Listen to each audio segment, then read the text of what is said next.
we have majority. I wouldn't say majority, maybe half Okay. are active, and we get eruptions all the time. Not big ones. Yeah. So, and we have a lot of low temp areas. Those are out of the volcanic zone, and we use that. So, but in terms of resources, of course, neither is unlimited, and people have fooled themselves into thinking that they are. Some of them. So we are using about 41% of our available hydropower that can be harnessed economically and in an environmentally friendly way.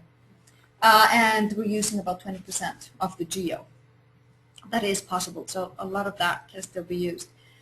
Just going to tell you a little bit about the history of energy use. And if you looked at the graph that I showed you before, there are absolute clear 3 transitions. And now we can start thinking about indicators and whether Iceland has been developed sustainably in terms of our energy system. So basically, the first transition was from 1900 to 1940.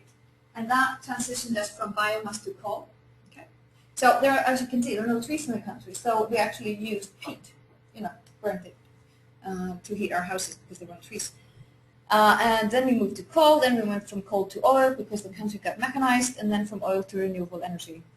And that process sort of was over by 85, where we had actually hit 70% renewables. So it happened very, very quickly. And you see this very clearly in the triangle diagram, sort of the 3 transitions. Okay.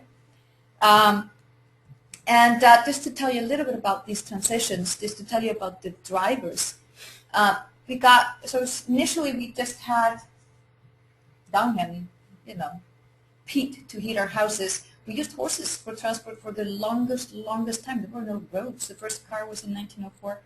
But really, it didn't become common to have cars until then after World War